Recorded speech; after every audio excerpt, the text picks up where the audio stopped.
Why so many men deleted themselves? I've said in the past that a broken man is a hopeless man, and a hopeless man is a dangerous man. DJ Twitch is the latest victim of self-deletion, something that's becoming all too common here in this current world called America. Is it because men devalue themselves? Is it because men don't love themselves? Is it because men care about the concerns of others, but don't care about the concerns of themselves? I told you guys there are 7 steps that a man must go through in order to become optimized. And taking care of your mental and physical health is paramount. Blessings to the family of DJ Twitch. Take care of your mental health, guys, because no one else will. Be well. Can falling in love be dangerous? I think so. While falling in love can be a very powerful thing, here in America, when you fall in love with the wrong woman, not only do you put yourself at risk for mental health illness and mental health crises, you also can have the things that you love so much and so dearly you be taken away so soon. I've always told men in the past you can love a woman within reason, but you should never fall in love, because when you fall in love, not only the things that you built up to help you become the better version of yourself, you can also fall into deep despair and also deep depression. The key to it is to love yourself and not love her more than you love your purpose and your mission. Rest in peace, Jason David Frank. Never fall in love, but love within reason. What say you? Hey girl, if nobody else has told you today, I want you to know you are smart, beautiful, and you are worthy. We wonder why men suffer in silence and at some point take their lives. Before this principal took his life, this is what he said before he finally jumped to his death. In his online message prior to suicide, Christensen blamed his death on the legal process after his arrest. He also claimed he and Marlena had been happily together until the mid-November domestic dispute that altered the course of their lives. However, Christensen's daughter is now coming forward to set the record straight.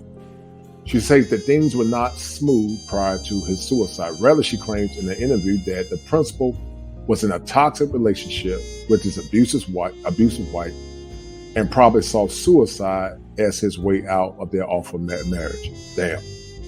And this is what happens many times. Men suffer in silence. Blame all men. Don't hear and understand men. And some men can't deal with the pain. Pass me not is the cry that many will say and do before they take their lives. Go get help. Go check out the mental health crisis number and determine what struggles you are dealing with to preserve your life.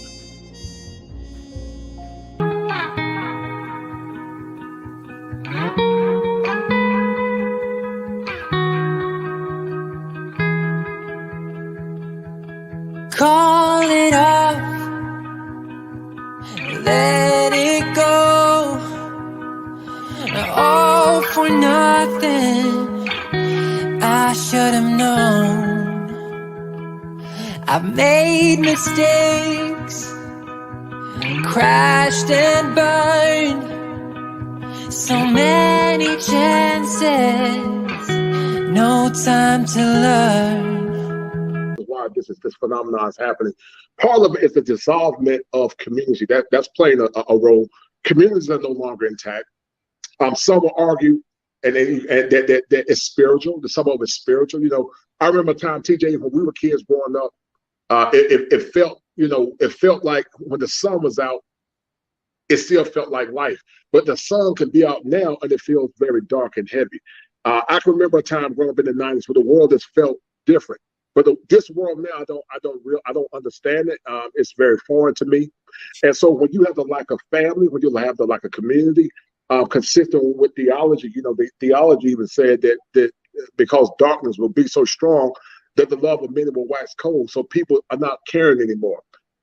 Some of it, TJ, I believe, is GMO in foods. I believe some of it's GMO in foods. There was a woman looking at a show last night. It's ironic you asked me this question, but there's a woman that's a pescatarian. This guy, he's an herbalist doctor, and so when they found out, she was thinking about contemplating suicide. And so when they found out that she had high levels of mercury from the GMO salmon, because now they make salmon GMO based. And so you got organic salmon that comes from the wild, then you got GMO salmon that's harvested and planted. And they found out her mercury levels were so high she should have died a long time ago. And she was contemplating suicide because of that. So there are a myriad of reasons today that can cause people to become suicidal. One could be genetic predisposition, which basically says that I was born with the genetic predisposition for suicide. Two could be the lack of nutrition, the lack of sleep. All those issues can mask depression symptoms, TJ. Four, the lack of people being caring. They did a study in the past, TJ, about they had two different babies. They had a baby, and where they gave that baby nurturing and that baby food. But then there was another baby where they gave that baby food, but they didn't give that baby nurturing. And it's consistent with theology. Theology say that man cannot live by bread alone. Man can't live by bread alone. Men need community. They need community. They need love. They need healing. And when you don't have a community that they care about the concerns of men, because we live in a culture now, TJ, thank God that you love your husband and respect your husband. But we live in a culture now where we just see men as only commodities. We see men as walking ATM machines. We see men as subjugates to the fickle whims of so many modern women that don't really give a damn about them. They only care about their own selfish needs. And so because of that, when men cannot fulfill their expectations, then they suffer within. So they implode. And that implosion can turn to an explosion. The internalization of pain can turn to an explosion of pain. And that's what you're seeing now culminate at a broader level, the internalization of pain because of the lack of community, the lack of people hearing the sensibilities of men. And those men turn around, internalizing that pain and turning that pain into sometimes self-deletion or going on mass killing sprees that we've been seeing increase. When you and I was kids growing up in Gen X, you heard about folks taking folks' lives, but it was not at the level that it is now. And then on top of that, Black folks didn't really kill each other when we were kids growing up. You didn't hear about Black people killing each other because we grew up in a time where we had faith, family, and community. But we don't have that anymore. So now, when white America get the cold, TJ, Black America gets the flu. And that's what happens when you have policies that are antithetical to understanding the struggles and awareness of men. And, when you don't have the proper safeguards in place, those men can no longer handle those situations. And therefore, they turn within because it's almost like when you eat food and you can't find a way to process that food through expulsion or elimination, your belly will get bloated because the fermentation from the dead, rotten food inside of you slowly begins to destroy you on the inside. And that's what's happening to a lot of these people now. A lot of men, men are suffering mentally. And like I said, it could be for a myriad reasons. It could be biological, sociological, spiritual, and also genetic predisposition. And all of those elements play a role in the evolution or the de-evolution of masculinity. I tell you, I think it's all of it. And I'm going to tell you something. You said something earlier with respect to growing up and seeing the sun, and you felt light when we were growing up. I said a few years ago, particularly, and I say young, anybody younger than me, there's no life in their eyes anymore. Right. I noticed that when it comes to, even some children and teenagers and young adults, there is no life in their eyes. It's almost like they're dead inside because, again, the eyes are the window to the soul. Yes, and ma'am. When you see their eyes, there's no life. It's like they're dead inside. And so, and then they're dead inside and they're angry. And like you said, they don't know. It may be a combination of all those things, but as it relates to men, for one, they're not used to having to discuss those issues because, again, men have been taught to hold it in. Right. For the most part, I'll just, my husband is a Gen Xer.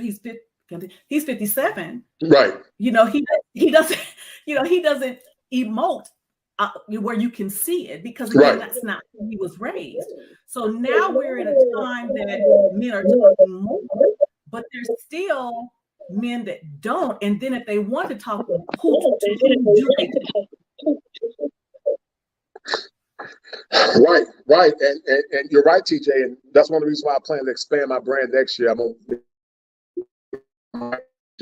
to start a conversation because I thought You're breaking up a little bit. Can you hear me? Yes. Can you hear me? Yes. Yeah, and I got to run in a minute, but a lot of men are looking for masculine black male therapists from a heteronormative masculine perspective that's going to be unbiased and it's not going to be partial in understanding their needs. I've heard so many men, TJ, when they come to practice in the past, they said that they feel like a lot of the female therapists are biased towards their pain and their issues. Not all, but many are. And just like the young lady, the Shaw lady, how she denigrated men, and you BITCHs need to step up and open your mouths. That's how a lot of men feel. But we minimize masculine and male pain. But when women go through their trauma, when they go through their issues, we tend to magnify or aggrandize it. But when it comes down to the struggles and the pains of men, we minimize it because consistent with what Mike said, they don't really care about us. So when men see themselves as only commodities instead of seeing themselves as human beings, then they have no other recourse but to self-delete unless they have a higher purpose in life, which is the creator. But now, TJ, sadly, many churches do not amplify true theology anymore. They tend to aggrandize the feelings of our women. And when you aggrandize the feelings of our women without aggrandizing the honor and respect of our men, then there's a great conniption, there's a great chasm. And that great conniption, TJ, that great chasm is why men don't value church anymore, partially. And they just feel like the effeminization of churches and the effemination of masculinity all parallel in hand, which is causing men to feel hopeless and in crisis. That's why we need to listen to the concerns and the struggles of men. My uncle, my aunt's husband, he took his life back in the 70s. I never understood. I can remember like it was yesterday. And he took his life, and I got my theories. I don't want to talk about it live, but he took his life. And it was speculation that, I'll leave that part. But yeah, he took his life. And I said, his children suffered from it. They were never the same. But that's what happens if you don't have that has a heart for the concerns and the care of men. But he didn't stay there. He tried to weed nail or emote for a period of time. Then to shut the age up, whether you're a man, you have to be able to deal with it. And I'm not saying that men should just sit back and cry all day, because part of being a man is that you can emote, but you can't stay there. You gotta focus on your purpose. I do believe men should emote and cry and get it out. But once you get it out, you got to get back up and heal and run on and protect your family and your children, because we don't have time to revel in our pain and our misery. We can cry, but we can't stay there. So it's unfortunate because so many have taken their lives. And the guy from Disney, the white guy that jumped off the bridge and took his life, TJ? No, recently? Yeah, there was a white guy from Disney. He was the principal. There were false allegations of Yes. Mm-hmm. And he jumped off a bridge and took his life because he was a broken man. Therefore, he was a hopeless man. He was hopeless, therefore he was dangerous, and he just couldn't handle it no more. And so many, TJ, have gone to the grave broken. So many have experienced what Langston Hughes said. What happens when a dream comes deferred? So many are dealing with dreams deferred, and they buried their visions and they buried their talents, TJ, at the grave site.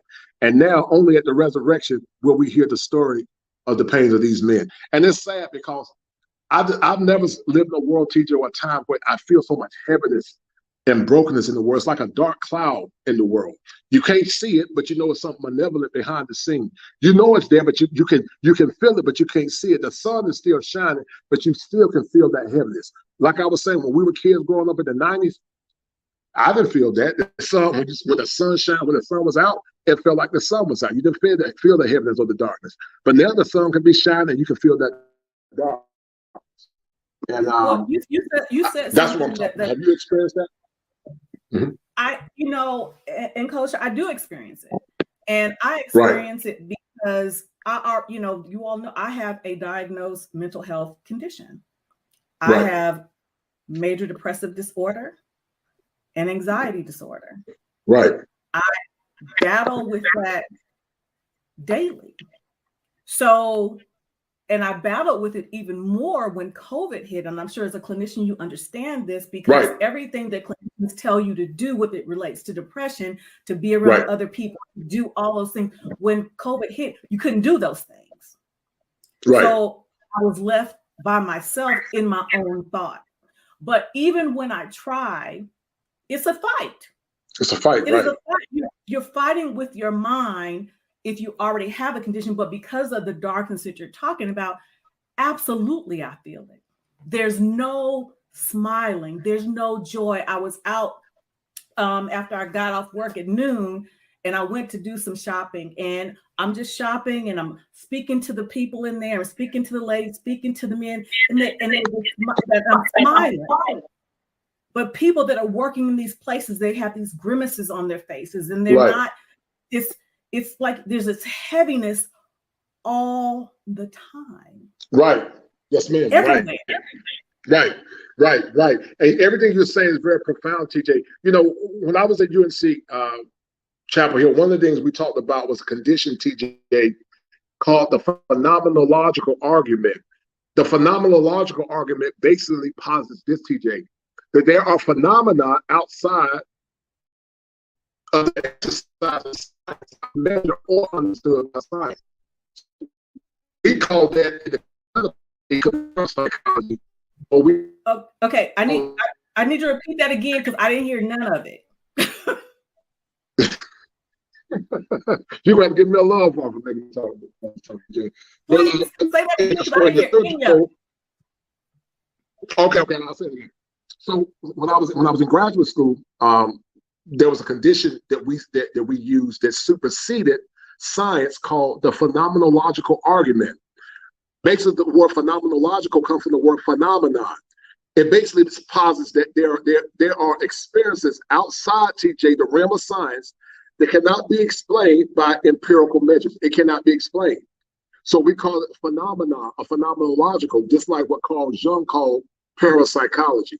So what I'm saying is that I believe, if you believe in the tenets of theology, there are spiritual conditions that coalesce or coincide with the spirit world, and because preachers now amplify or preach the gospel anymore, the heaven that people experience, I believe some of it is spiritual.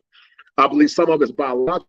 I believe some of it is genetic predisposition, but also I believe some of it is spiritual because it's consistent with the therapeutic model. We call it the bio-psychosocial spiritual model. We call it the bio, which is the body, psycho, which is the mind, social is the environment, and then the spiritual. And many times things cannot be explained based on the level of heaviness that we're feeling now. And some theologians believe is demonic oppression. And I know that we'll talk about it Saturday obscure, but the spirit world is real. And I believe some of it, I say all of it. I'm not one to say everything. I'm not one to say everything is spiritual. I'm not saying that. But we cannot rule that out, TJ. We have to take that into consideration.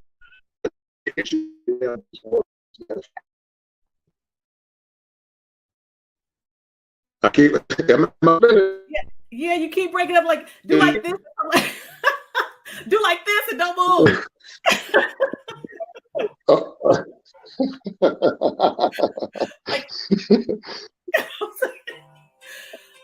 Am I still frozen? No, you're not frozen. You're not frozen now. Right. So what's your take on that? I agree. And shout out to Dr. Tony Evans of Oak Cliff Bible Fellowship. Dr. Tony Evans, yes, ma'am. Oh, that's our pastor, and he keeps it 1,000% real. He ain't playing with y'all. Okay. Oh, I lost him. He ain't playing with you. So, but I agree with what Coach is saying. But I really believe that we are in a spiritual warfare, and I say that because me and Mr. Randolph were just talking about that the other day. And he said that the things that are going on now, my husband said the things that are going on now, he didn't think that we would be around to see this kind of things that are going on in the world with respects to the violence, the hatred, the suicide, all of those things.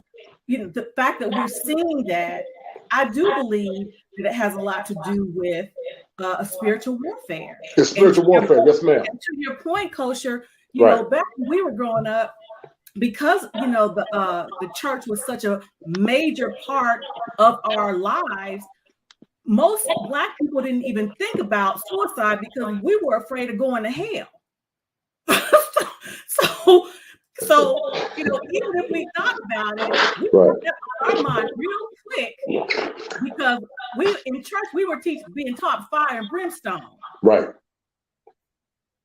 So, but now, because there is such a lack of connectivity with the spiritual realm, many people don't even believe in God.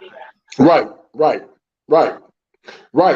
Because they see so much malfeasance in the church now, TJ.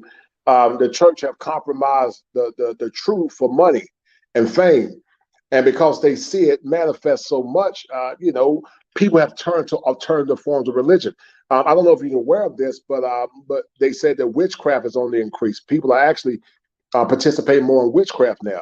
A lot of our women are using witchcraft, and they're doing it because they feel like the church has become a void. The church at one time was a beacon of hope. It was a place of power. But you just don't have it anymore. So consistent with Dr. William Glasser, TJ, was a psychoanalytic theorist.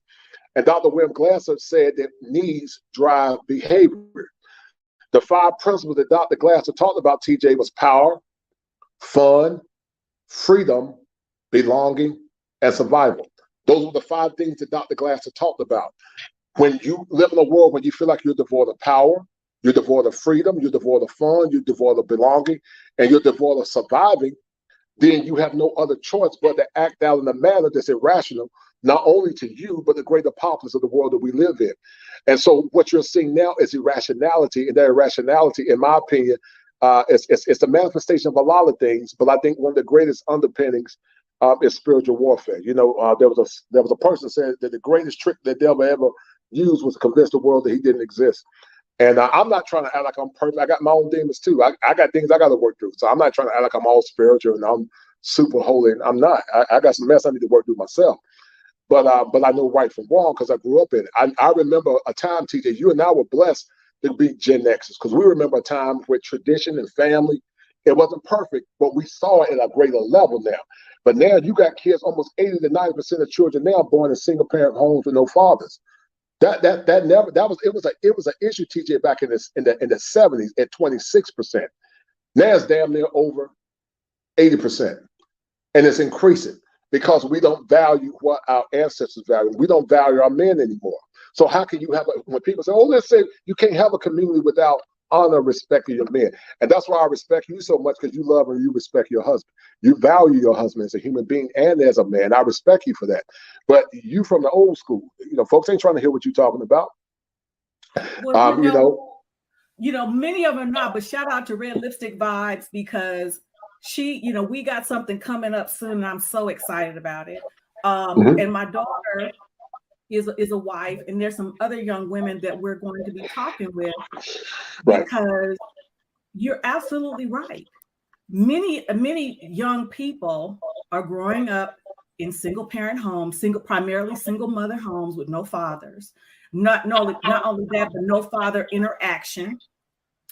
They don't know what a leader looks like. Right.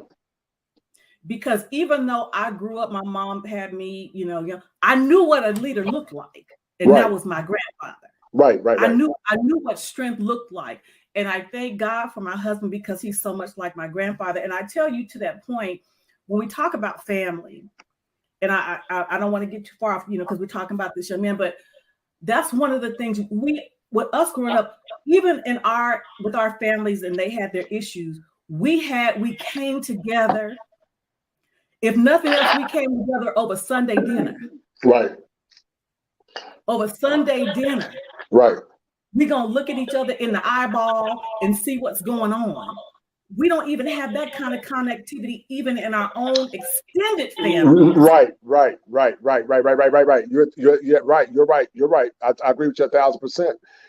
And I see it so often, TJ. So many of these young boys, when they come into practice, I got to go in a minute. I got to see clients, but so many young boys, TJ, they have that wanderlust in their eye. They lack identity, and so when boys lack identity, then they lack purpose.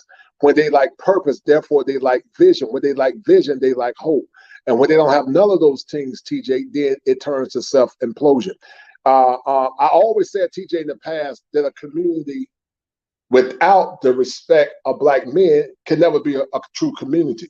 You know, you got to honor and respect the men in your community to get the outcomes that you want. One of the things and one of the ways you protect your men is by harnessing and protecting his sex or protecting his ego. How do you protect his ego? By honoring him, by respecting him. And that dirty word, TJ, that a lot of women don't want to hear is obeying your husband.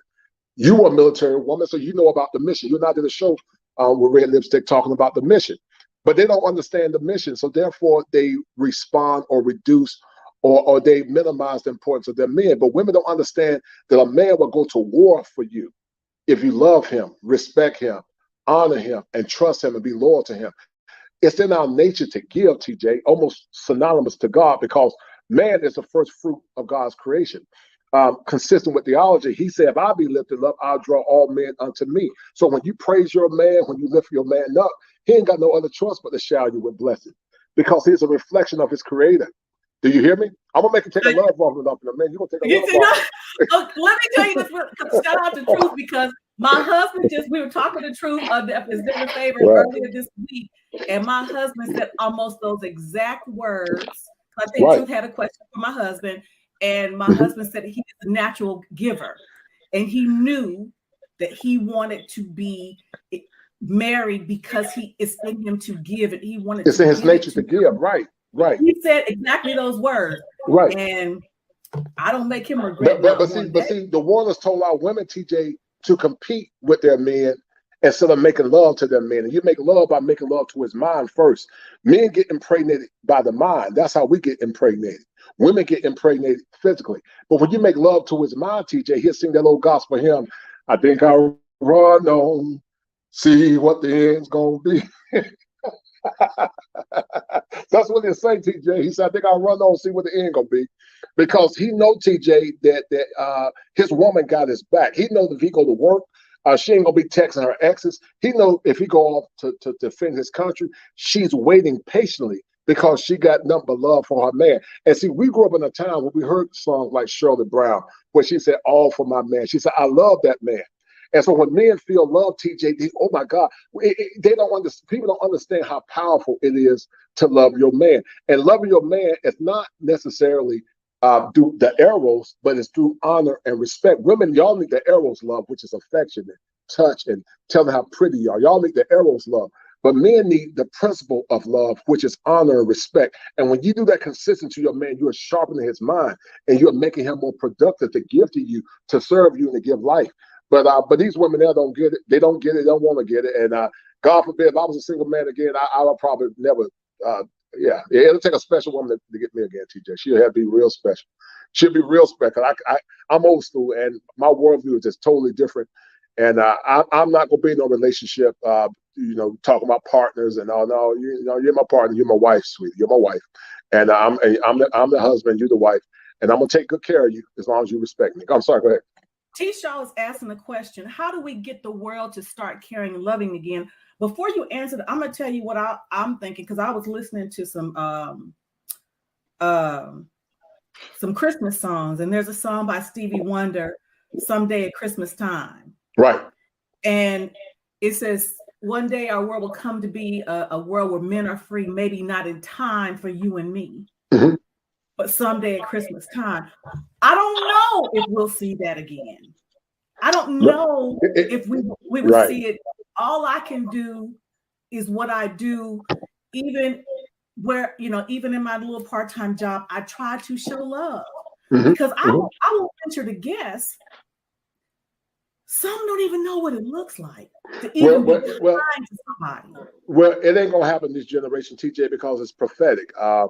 But what you can do in the meantime is so let your light shine that the world can see who lives within you. Consistent with Commission, Commission wrote a song back in the 90s. You remember Commission? I had Carl Reed on my show twice, and he said, "You need a life that shows." That's what Carl Reed said. You need a life that shows. So basically, what it means is that you're the salt of the earth. Let the world see something different in you, then give it hope. And when the world sees something different in you, then to give it hope, then that person that might be on the brink of taking their life, they'll say, I remember what TJ told me, so therefore I'm going to not take my life. I remember what Coach said, so therefore I'm not going to take my life. But we don't see it no more, and the so-called exemplars supposed to be the emitters of light. It's gotten so bad now that you can't even tell the difference. And I grew up in the church. I don't live it like I used to. I'm just being honest, but you don't see it no more. And because you don't see it anymore, people have lost hope. And when they lose hope, then they have no other choice but to self-explore. Our hope and our ancestors' hope was faith. That's what kept us strong. Family, faith, and community. That's what kept us strong. Faith, family, community. That's what kept us strong. Because when you look at the struggles of Black folks, most scientists and most anthropologists say they don't even know how in the world we did. It was supernatural that Black folks went through chattel slavery, went through Jim Crow racism, and even though we had been impacted through post-traumatic slavery disorder, I think in part, we were able to overcome all of those hurdles. Some would say it was supernatural. I believe it was supernatural because no other race of people have been through what Black people have been through. But now we don't have that spiritual foundation. We don't have fathers. We don't have the spiritual foundation. And when boys don't have an identity through their fathers because they don't have the arbit of light, then they suffer in the darkness because the father and the man is the arbit of light. So many times, TJ, they say the woman is the first teacher. That's a myth. The woman is the first teacher after the admonition of the father. The father teaches the wife, baby, this is what I need you to tell the children. And then the woman teaches the children based on the teachings and the instructions of the father. So many times, TJ, we hear in the world, they say, honor thy father and thy mother, but that's not what theology says. It says, honor thy father and honor thy mother, because the man was the first fruit and the woman came afterwards. But we don't honor our men.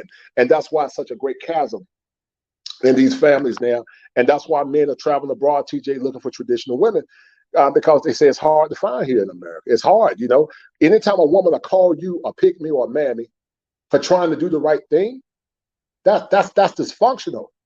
They call you a pick-me, I call a woman a pick-me and a mammy for trying to do the right thing.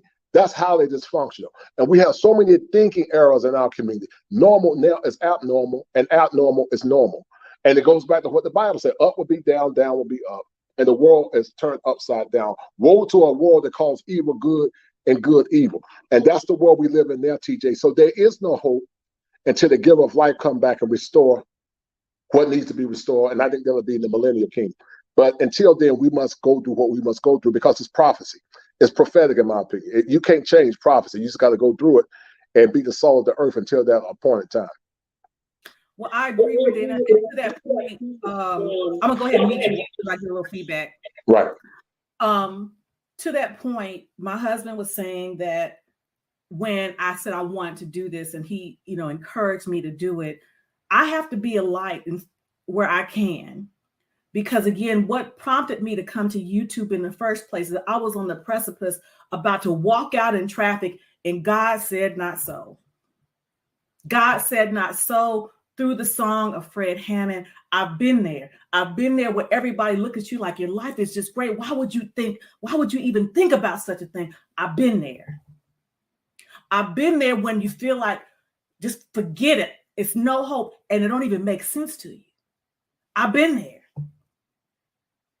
I'm telling you, it gets better, but you got to be here to see it. I'm telling you, like Coach just said, our predecessors, our ancestors went through so much more, but I think, and I could be wrong, I think because we have so much at our disposal, we don't press through. We had to press through. Mm-hmm. We had to press. And we have it better than we've ever had it in our lives. But like Coach said, I think it's a combination of all these, the GMO, the spiritual warfare, predisposition, but we don't press. We don't know what to press for. Right. We don't know what to press for, TJ, because we don't have the purpose to press for. I'm gonna share this with you, and I gotta leave. I need you. Y'all gonna have to drop a love, because I'm gonna drop some fire for your mind. but when you think about the greatest teacher in the world, Jesus, when he was on the cross in Gethsemane, he was crying. He said, "Man, I don't want to go to that cross because I don't want to feel the pain of being hung to the cross." But because his purpose, TJ, superseded his pain, he said, "Not my will, but thy will be done." So my point is this. I just dropped the word, TJ. My point is this. when your purpose supersedes your pain, then you can go through the pain because you know that your purpose is greater than your pain. And then you come out on top because, see, your pain does not, or more or less, hold you captive to your mind, but your purpose holds you captive to your mind. And then you overcome and say, not my will, thy will be done. And that's what's going on now. That's what's going on there. Your purpose must supersede your pain. And when it does that, then TJ, you overcome. But we know that sometimes there are biological issues that need medical attention. Some of it, you know, because some folks say, well, you know, this talk, you know, I just pray about it. Well, you can pray about all you want to, but you got a chemical imbalance due to what's called a serotonin reuptake inhibitor. You might need some medication. You might need some sunlight. You know, some of this stuff, TJ, people are not getting enough sun. They're in the house too much. Some of it, TJ, because these cell phones have blue light, and that blue light is keeping them up all night. So therefore, it makes them feel depressed. Part of it, TJ, their diet might not be down. They could be going through nutrient deficiencies. It's causing their bodies to be in a state of chaos. But then on top of that, TJ, it could be spiritual warfare. So it's a myriad of reasons. Sometimes the things that look like it's spiritual, this could be biological. But sometimes the things that look biological could really be spiritual. That's why we call it psychosomatic, which means mind over body, soma's body, but somatic, body over mind. And so we just don't know which one it is. We have to, in the clinical world, we said rule out. So we have to rule out all the etiologies or the pathologies, TJ, until we come up with something that makes sense. But that comes with a high level of reasoning, understanding, and having a background in multiple disciplines. But not only that, TJ, being comprehensive in that background and being comprehensive in those said disciplines to help us see the greater pursuits of what we're struggling with or dealing with. But anyway, that's enough. I ain't gonna tell about love. Real quick, before you go, let me ask you this. Now, I know you're going to see clients. Do are you able to, do you do counseling sessions via the Zoom? Because if I have young men that I would like to, send your way. Right. Excellent question. So let me share this with you. Consultations are totally different than diagnostic. I'm in the process of getting licensed in multiple states. But a consultation, TJ, is totally a non-diagnostic consultation is giving parameters around your issues, right? It's just giving parameters. But I cannot diagnose a person because it would be a violation of law if they're not in my state or my purview. So I can give them a consultation, which is a parameter around their issue, and give them practical guidelines to eradicate those issues. But I can't say, well, TJ got this or TJ got that. That would be a violation of law. And that would be unethical for me to do it. Do you see my point? So consultations, yes, but diagnosing, which means to diagnose, treat, and then after that, evaluate and discharge. I can't do that unless I get licensed in that state. Does that make sense? Yeah. So I need you to get licensed in the state of Texas. That's what I need. I'm working on Texas, California, Illinois, and also Maryland. I'm gonna try to. It's called comedy, and I'm gonna try to get licensed in all those states. And it's time for me to take it to a whole nother level this year, man. It's time for me to unleash the beast. Let the lion bust out of the cage, man, and try to help some of these people because we live in a very dark world, man, and it hurts me to my heart. When I did the Coach and Clinician, the Manhood Chronicles, I never knew that. I just thought about it, but then after a while, I said, man, the world needs to hear the struggles and the pains of men. Because maybe something I say might save another man's life, TJ, and that's the way I look at it. And also, TJ, I'm about to drop your stuff in the chat. So if anybody wants to reach out to you, I'm going to do that right now as soon as I figure out how to do it. And also, listen, go ahead. I just kicked out over $3,000 for a new machine, man. Literally almost over $3,000. It would have been about $4,000. So Gen X Nexus, I promise you, you're gonna be the first person I interview with Gen X Nexus. You're gonna be the first one. It ain't, the vision ain't go. You laugh. I'm dead serious. I know you said, Negro, you've been talking about that for a whole year, and I ain't seen no Gen X.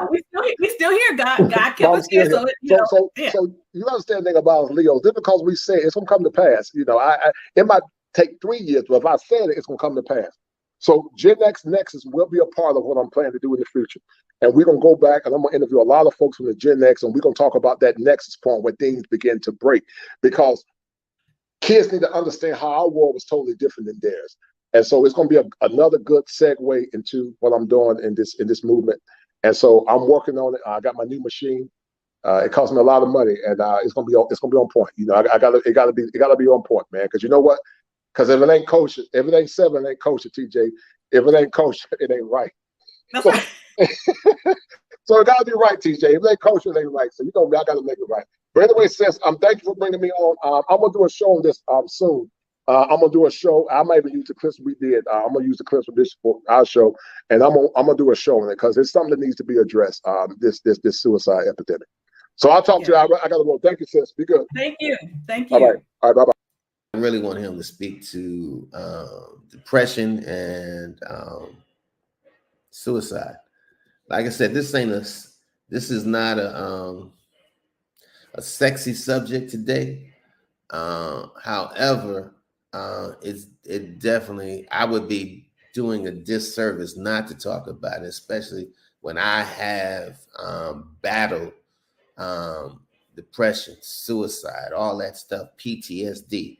I've battled all that shit. So for me not to say nothing, for me to get on here and tell you, man, look, every day for the last 60 years, it's been all great. I would be lying my ass off to you. I can't even tell you every fucking week is great. Because you got those days. Some days just better than others. Shit. It is. It's life. What's up, the kosher clinician? Taylor, what's up, brother? How you doing, sir? I'm good. I'm good. Yeah, I hear you fine, man. We were talking about brother DJ Twitch. 40 years old. 40 years old, yes, sir. Stable financially, had things coming up, and because they said he was working on some other projects and things coming up. Beautiful family, wife of 9 years, 3 beautiful kids. Just celebrated his anniversary of 9 years. Go to a hotel and kills himself. Yeah, man, it's becoming all too often. And it's a myriad of issues of tailor-made dreams that can cause depression. Some of it is genetic predisposition. And genetic predisposition, this means there's patterns in your gene pool that will more or less give credence to clinical depression. Now, there's a difference between clinical depression and situational depression. Clinical depression is proclivities that many people are born with through genetics, meaning you can win the lottery, you can have millions of dollars, but you just have a genetic proclivity towards depression. But then on the flip side, situational depression could be you lost your dog, you broke up with your girlfriend, and you could be situationally depressed, but you're not clinically depressed as it relates to some type of organic illness. But there's a myriad of reasons that men are deleting themselves. The young lady, Chris, she killed herself this year, deleted herself. Your biology can play a role. Your temperament can play a role. The lack of nutrients and vitamins, because a lot of people are nutrient deficient. The lack of vitamin D can cause people to be depressed. And so during the fall times, tailor-made dreams, people go to what's called seasonal affective disorder. So affect in the clinical world means your mood. But during the fall and the winter times, if you're not getting proper sunlight, your serotonin levels can drop. Therefore, you're not getting that feel-good hormone like the sun. The sun gives life. The sun gives vitamin D. And vitamin D is a catalyst hormone that jumpstarts every organism in your body. It's like the super hormone.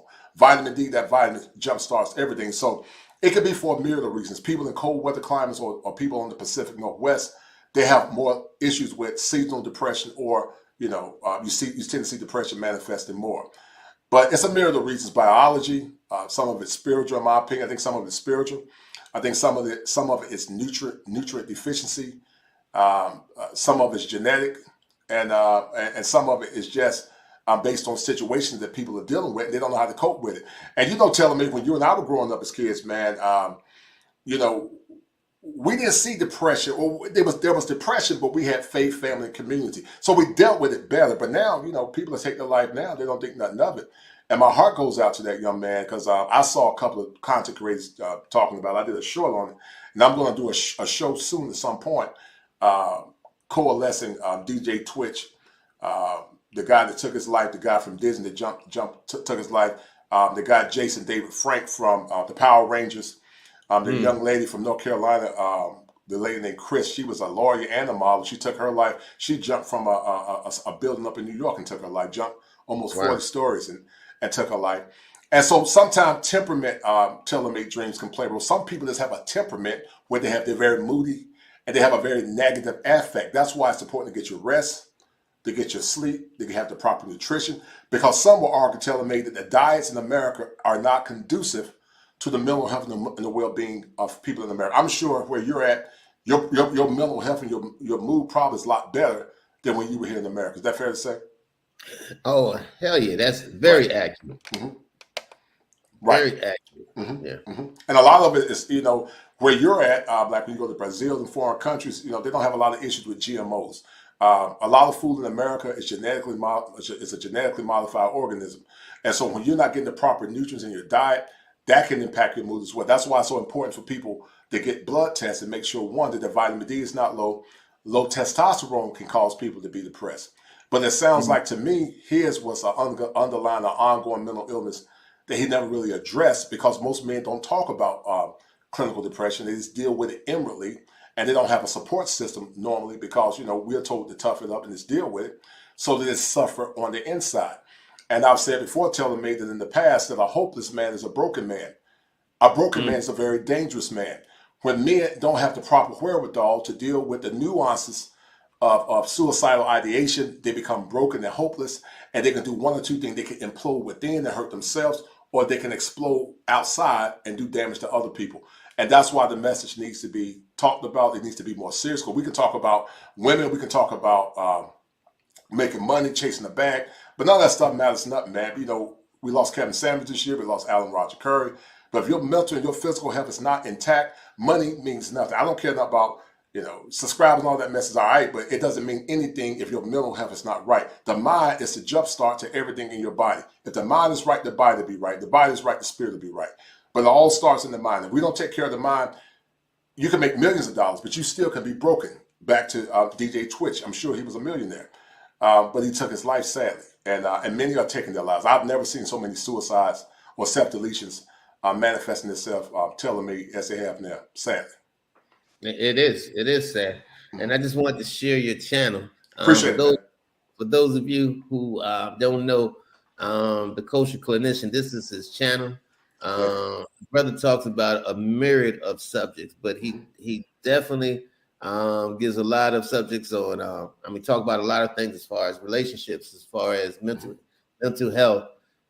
He deals with different issues with different celebrities, like you just said, with Kevin Samuels and some others, right? And just kind of put a clinical, professional, understandable way of helping the layman like myself understand better what of how to process something and relate it to my life to avoid certain traps. So make sure that you check the brother out. Matter of fact, this is why the manhood chronicles. And for men, we definitely need, like I said earlier, everybody needs an anchor. Yes.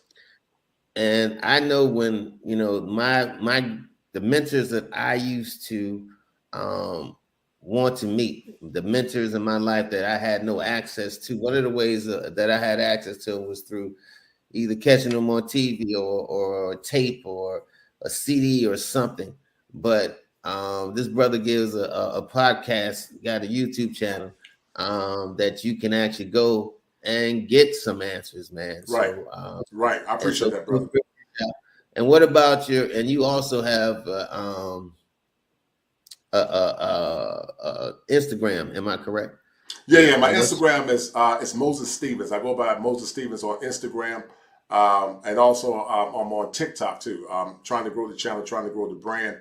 But I've been just falling back. I realized, telling me I was doing so much work and working so much at one point that I never had the time just to relax and focus and just readdress some of the things that I'm dealing with. But I decided to fall back a lot now because I realized that my health was beginning to take a toll, trying to be a therapist full time, trying to do this YouTube stuff.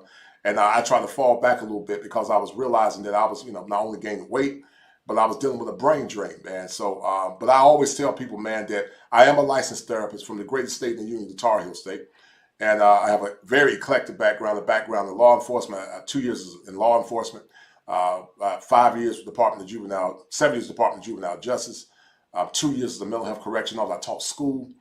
and I did get my master's from the University of North Carolina at Chapel Hill. So I have a very extensive background. I've worked in many different disciplines, and I decided to do this channel to more or less deal with the issues and the nuances associated with male masculinity, but also mental health and understanding telomate dream, how what we say in the clinical world, psychosomatic play a role in the overall evolution.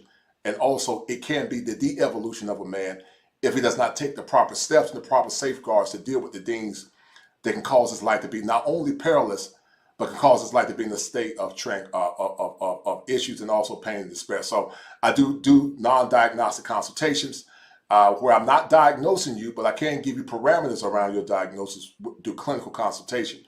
And so I count on the honor, man, to try to help as many brothers as I can. I do plan to start my practice and expand it next year at some point. Don't know how much longer I'm gonna be doing a lot of this YouTube stuff, but I'm playing with it for now. So enjoy it while you can enjoy it, because I'm gonna definitely try to grow my practice next year and start taking things to a whole nother level. So I'm always honored to see men do well, because many men suffer in silence. They don't have anybody to talk to, and they minimize, and most of the time the world minimize the mental health and the mental wellness of Black men. And so this discussion is not only poignant, it's necessary, as many are taking their lives for a myriad of reasons, sadly. No, absolutely. And it's something that definitely needs to be discussed more, because unfortunately, man, a lot of people are embarrassed about sharing that, like I said, man, especially growing up in the African American community, we're not, in more Eurocentric communities, they're like, hey, we need to get help, we need to get to a doctor, need to speak to someone. But in our neighborhood, we're told be tough. Be tough, right. And only crazy people go to see psychiatrists. Right. Excellent. Right, you're right. It's false. Can't nothing be more further from the damn truth. Yes, sir. Than that damn lie. Right. Yes. And like I said, man, why cats can't get to you, man, because some people don't know, how do I even start? Where do I start to even try to reach out to somebody? Right. You can start right there. The kosher clinician. He is a licensed therapist. All right. So he's not one of these guys who came on and decided I'm gonna call myself a clinician. Right. Like Dr. Dre. It's none of that. Well, I always show people. I believe in transparency, because a lot of cats are fake. But you can see my war trophies on the wall. So if anybody ever wonder if I'm fake, brother, I'm the real deal, man. The war trophies don't lie. And so I do that sometime, Taylor, because we know that there are charlatans in YouTube. They say they're one thing, but they're totally different when you meet them in life. But I am a licensed therapist. This mission has been a mission of mine, TeleMade, for years. I've always had a burning desire to transcend the conversation as it relates to heteronormative masculinity, but also transcend the conversation as it relates to male mental health, because we all have been in those dark places. I've been in a dark place when I was going through something traumatic in my life. And I wasn't going to take my life. The thought came to my head twice, but I said, I'm too good looking to take my life, man. I ain't killing my life. I'm like Barry White. I got too much love to give. Tell me, I got too much love to give. I ain't gonna take my life, man. I got too much to live for, man. And to those that are dealing with suicidal or clinical ideation related to depression, as a therapist, telling me we rule out issues. So we start first with the body. Sometimes there can be biological issues going inside your body that can cause you to have clinical depression. I was looking at a show last night, TeleMade, and they got something now called organic. They got organic salmon, and they also have what's called farm-raised salmon. So that's a GMO type. So the GMO type TeleMade tends to have a lot of mercury in it. So if you're eating farm-raised salmon with high levels of mercury, it can give you suicidal ideation. So we always start with the biological first. Is your T levels too low? Is your blood right? Is your blood do you have enough vitamin D? Darker skinned people like myself, we have melanin. Because we have melanin, so we tend to reject the sun. But if your vitamin D levels are low, you're not getting a lot of sun, they can make you feel depressed. So we go from bio, then we go to social. Your environment, TeleMade, can play a role of what we call the psychosomatic response, which means the mind and the body. Psyche is the mind, soma is the body. So if you're not getting the proper work through that way, your body can break down. If your environment is very toxic, like one of the things I loved about you, you said you decided to move and get in an environment that's conducive to your mental health, and it probably saved your life. And so you got the sociological, but then you got the Biopsycho, which is the mind. When you're around negative people that are more or less disseminating toxic information into your psyche, that can cause you to have situational depression. But then telomate is a topic that many folks don't talk about, and it's the spiritual. And and some believe that we're living in a time now where things are there's a spiritual component that's causing this depression, and so there are many factors. There are myriad issues that can be causing it, but that's why you need to get with a licensed therapist that can rule out all of those etiologies. And what we mean by etiology, we mean like illnesses.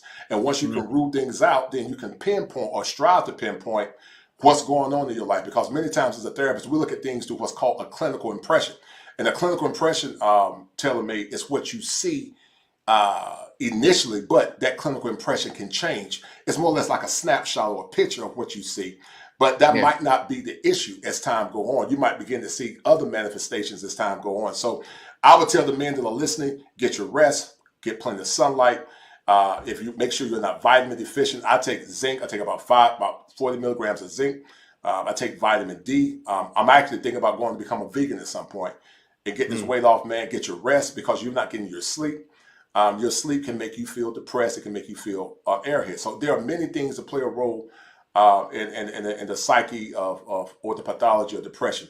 But we got to be in tune with ourselves, similar to what Shakespeare said. He said, to thy own self be true. You have to be true to yourself, and being true to yourself is being aware, but also listening to the warning signs inside your head. If you have not done it, I just got my colonoscopy screen, I'm telling me recently. Get your colonoscopy screen, get your testosterone checked, get your blood pressure checked, get all those things checked, because money, status, women don't mean nothing if your mental health and your physical health is in a state of crisis. Amen, brother. Amen. Like they said, health is wealth. And as a matter of fact, speaking of that, thank you for the super chat. Cool G's overseas says health is wealth.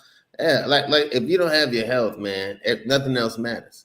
Nothing else matters. And like I said, when I started getting chest pains and waking up with my arm numb every day, man, because it letting me know that I'm thinking about this in my sleep. Yes, sir. I'm thinking about this craziness in my sleep. Right. Yes, sir. Right. And see, if you ever had post-traumatic stress in the clinical world, we call it a somatoform disorder, telomate.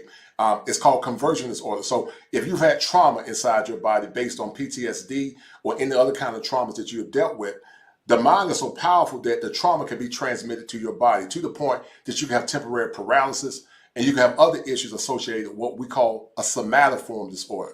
So somatic means soma. It goes back to soma, psychosomatic, psycho, mind, soma, body.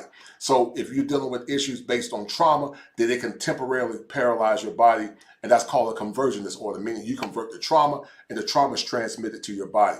And that's why it's important to, like I said, get holistic healing, to make sure you can rest, to make sure you're exercising. I just bought a bike last year when COVID was around, beer virus, and bicycling is good for clearing your mind, man. Get you a bike, man. Hit the trails, man, and just be with the wind and be with nature, man. And it's a lot of things like that can clear your mind up, because we live in a very toxic culture. I'm telling me, and it seems like it's getting worse and worse, man. Every time I look, it's nothing but bad news, man. It seems like it's getting worse and worse and worse. And you ask yourself the question, when will it end? Yeah. Well, the thing is, I'm hoping not end with some of the folks that's watching.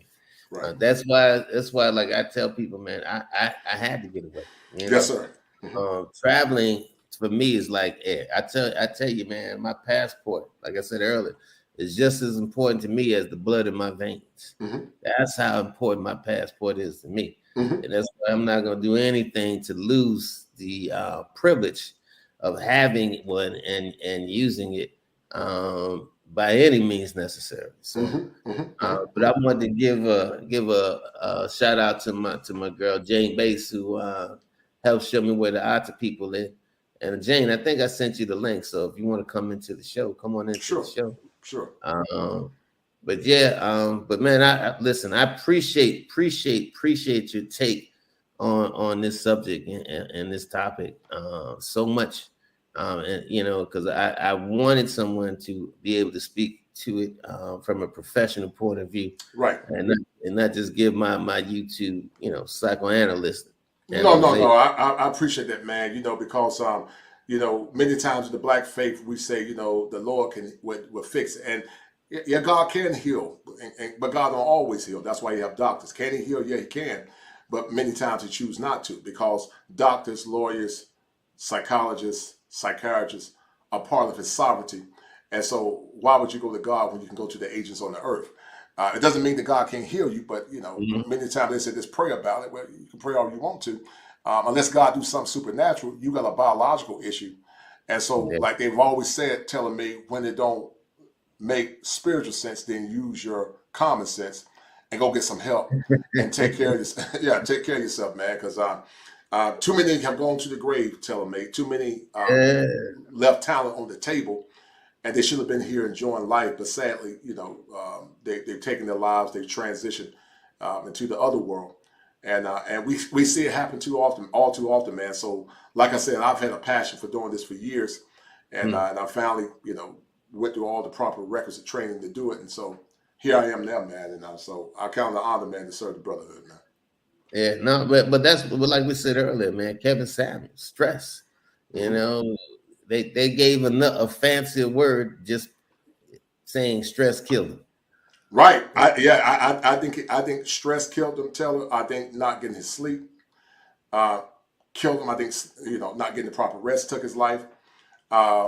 I think him being so concerned about the cares and concerns of some of these modern women took it. I think a myriad of issues took it. If you look at Kevin, a lot of times, you see him on the internet drinking those Red Bulls, and based on the medical reports, they say he died of, I think, heart arrhythmia, which is high blood pressure. And as you get older, man, you can't do a lot of the things you used to do in the past. One of the things, Taylor-made, that you might want to look into considering as it relates to relaxing your body is something called magnesium glycinate. Do your research on it. But magnesium glycinate will naturally relax your body, which in essence will give you deeper REM sleep. The REM sleep is the restorative rest. And that restorative rest is good for your circadian rhythm. Circadian rhythm is your sleep clock. So when you get restorative rest, Taylor-made, your body is more activated to be focused, to have mental clarity. And then also, people that don't get their rest, they can have what's called symptoms that look like Alzheimer's, or neurocognitive issues. So it's important to, if you ever get a chance, to the people that are listening, do your research on it. I can't make a recommendation, but I take it myself. I take magnesium glycinate. I take it to a company called KAL. KAL is vegan based, and it will give you deep restorative sleep. When you get deep restorative rest, it can keep the testosterone levels high, because many people's testosterone levels are low because they're stressed out, their diet, and they're not getting their sleep. And so they say a lot of men now, telling me, got the testosterone levels of old men. Like, if your doctor tells you that your testosterone level at 300 is normal, that's a lie. It's normal, but it's low normal. That's the testosterone level of an old man. Most men should have T levels anywhere from the 5 to thousands. I mean, at least 600 to 1,000. So in other countries like where you're at, where there's no stress, where the food is good, the water's clean, your testosterone levels are probably higher now than they ever probably been before when you were here in America. I promise you they're a lot higher. If you did your blood work and did comparative analysis, I bet your testosterone levels are higher. And that's why I tell folks, when you travel abroad, you don't need no Viagra or nothing, because you're healthy. And when you're around women, am I talking right? Am I talking right? Am I talking right? Listen, I just had a baby 8 months ago. I'm 60. Right. You didn't need nothing, because the woman was feminine, the food was clean, and the energy levels were right. If you're around women or men that got toxic levels, they have toxic energy, that stuff can lower your testosterone levels. People don't realize that, but stress, Taylor-made, is the greatest killer of your testosterone level. Stress, lack of sleep, lack of exercise, that's the greatest. Because I was talking to Dre, and I was joking with Dre. Dre said, I'm good. I don't need nothing. I said, really? You really getting in there? Like, he said, yeah. He said, man, I'm stronger now than ever, because they're not stressed out. That's why I emphasize that when women love and honor and respect their men, actually men are more productive when you honor and respect them. The good ones. I'm not talking about guys that are abusive, but when you honor and respect your man would be more productive because he's rested. But if he's stressed out, he's not eating healthy because you don't cook, you're not taking care of him in the bedroom, your man is not going to be as productive as he needs to be. But when you keep your man healthy by, make sure you feed him, make sure he's keeping his stress levels down. Not only can he live longer, Taylor-made, but he's a lot more productive because he has the mental clarity to deal with the issues that he's dealing with. And you and I know that living here in America with aversive racism, many times, and other factors that are barriers to helping us, rise above the mantle of whatever, it's really hard a lot of times for men to become the pinnacle of who they need to become because of stress and many other factors. So Absolutely. That's why it's so important, man, to, like I tell guys, 7 steps that a man must go through in order to become optimized. And world travel is one of those 7 steps. And once you travel, you will never see the world again. You won't see women the same anymore. You won't see the world the same. Now, it doesn't mean that foreign women don't have issues. It don't mean that women don't have game. Women, universally, in my opinion, are at their core and their base level are the same. But they're socialized different in foreign countries. They're socialized different. And that socialization takes them to a whole nother level compared to here in America, sadly. No, absolutely. No, I could not agree more. And I tell cats all the time, man. And, and they're like, well, I'm going to find a different woman. I said, bro, women are the same, no matter where you go. Like you said, they just socialize differently. They're socialized different, right. Yeah. Some are prone to, like, in countries like such as Thailand, Philippines, Southeast Asia, more family oriented. Right. Everything is based around the family. Everything is based around the family and a sense of peace. Because a lot of countries that Buddhism is a large part of their, not just religion, but a lifestyle. So Buddhism is like, they tell me it's not a religion, it's a lifestyle. Right. You have a large community that are dealing with Buddhism, man, where it's just basically your oneness with the world and with family and peace. It definitely makes a huge difference. Right. Of how women are going to socialize with you. And stress is what we call a vascular depressant instead of being a vascular commodity, a vascular system that more or less open your blood vessels. So when you have good your vascular system is good, that's your blood flow. So stress and cortisol levels can cause your veins to constrict. But but when you are healthy, then it's no longer an inhibitor, but you want good blood flow. So if you got too much fat in your diet, you got too much cholesterol, that fat, that thickness in your blood can inhibit blood flow, which can lead to erectile dysfunction. And and that's why, like you were saying, rest, clean diet, greens, veggies, sleep, peace. Man, you look good, man. You can God probably said you got another 30 years left. You could probably have a baby on another 80 or 90 if you chose. And I'm being serious, if you chose to. That's why folks, they like, well, how can a 50-some-year-old man have a baby in Brazil or Thailand? Because they're healthy. They're happy and healthy. And like I was saying, men testosterone levels years ago telling me at 60 is probably equivalent to many men with quote-unquote normal testosterone levels now, sadly. Wow. Well, all right, my boy James really says, tailor-made, you picked up on troubling dilemma in society.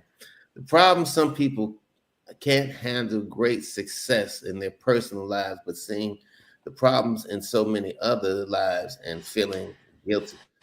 Man, you know something, and that's true. A lot of times people cannot handle success because they feel like they don't deserve it. Right. And a lot of times I tell people, listen, if you earned it, you deserve it. If you earned it, you deserve it. But it could be like anything from, like, I know what brought on some of my PTSD when I was in the military and we had the explosion. I lost one of my good friends, Tyrone Foley. I felt I had that guilt of why is he dead and I'm alive, right? That and a lot of times, man, that guilt, of seeing someone gone and you're still around, it's real. It is absolute real. Right, it is real, man. And like I said, man, most folks don't know how to internalize or how to deal with it. And so they internalize their pain instead of really dealing with it and have the proper coping mechanisms to deal with it, man. And that's why, man, I'm so ardent about men changing how they think about thinking. I believe in the clinical world, we call it the right to self-determination, tailor-made dreams. And the right to self-determination basically means the right to live your life on your own terms, free of shame, free of harm, free of ridicule. You live your life on your own terms. And then when you cross over, the only person you got to answer to is God. You don't have to answer the man. You answer to God for whatever issue you got to deal with. But you just live your life on your own terms, and that's what men should do, and that's what I advocate for. Because many times in therapy, many therapists don't have a pro-male worldview. Now, don't get me wrong. I serve all people, but I have a special place in my heart for boys and men because many times we don't have the issues of men and boys, and we tend to minimize their issues. And like I said, this has been a passion of mine since 2008 when I was teaching school. I said, I got to take this thing to another level. And I had a lot of fallbacks, man. I went through trauma myself, losing jobs, people trying to set you up because they're jealous. I had to deal with a lot of stuff, man. When you're 6'5", man, deep voice, highly educated, you have to deal with a lot of BS, man. And I've been through it. I had my traumas as well. But I'm very resilient. And thank God I was able to tell the story. And I didn't let my trauma, my circumstance, or my situation get the best of me. So I'm here today to tell you guys a story that greater is later. And it gets better if you can fight through the pain that you're dealing with in the current. Amen. So let me ask you, because I know I shared with people, I said, the reason I didn't take my life, when I was, going through my thing is because I had that anchor, knowing that if I did that I might as well just go to my mother's house and shoot her in the head. Yes, sir. Because it was going to cause the same effect. Yes, sir. So how important you think people having an anchor is in their life? Well, it's very important. No man lives onto an island unto himself, Telemate Dreams. No man live on an island unto himself. So when you have community, when you have family, when you have a greater purpose outside of your current pain. And look like we lost the focus. Go ahead. Yeah, it causes one to be resilient. So when men become resilient, they say, even though I'm dealing with my pain, I'm not going to let my pain get the best of me because my pain cannot supersede my purpose. But I will say, Telemate, that there are situations that are so serious, and the gravitas to those issues are so serious that if it's some organic going on inside your body, sometimes that organic maladaptive thing that's going on inside or pathology in your body can supersede your will to live. And so that's why I said, human beings are what's called, we're synchronized beings. We're soul, body, and spirit. When the body is calibrated, it calibrates the mind. When the mind is calibrated, it calibrates the spirit. All three should be in optimizations, Telemate. All three should be in synchronicity. When all three are in synchronicity and optimization, then that's when you are more or less experiencing optimized health. But if one is off kilter, then it can impact the other. That's why all three must be taken care of: your mental health, your spiritual health, and also your physical health. All three need to be synchronized in order to have what's called optimal health. And so you're right. Sometimes having something to live outside of what your current circumstance, then it makes your situation a lot better. So you're correct. All right. And thank you, Tafsir, man, for the super chat. Appreciate you, brother. Appreciate you. Yeah, well, I'm glad that people are appreciating the subject. Like I said, it's it's definitely something that should be talked about, and I probably should talk about it, more on my show since like I said, I have been through that, and still sometimes go through it because depression is not something that just automatically goes away one day. You're right. It doesn't go away. And you're right.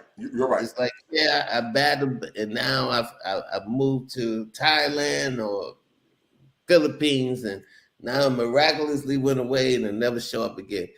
That's not how it goes. No, it doesn't work like that. Right. Yours sounds like it's genetic predisposition. Yours sound more genetic. It sounds like something you were born with. Is that fair to say? Yeah, definitely. And then having, I know I have obsessive behavior. Yes, sir. So is that the correct word or compulsion? Yeah, you're right. Obsessive. Yeah. Obsessions mean to think. Compulsions are the proclivity to do things over and over again. So I obsess. So I'm thinking about it all the time. The compulsion is to do it. So obsessive compulsive, right?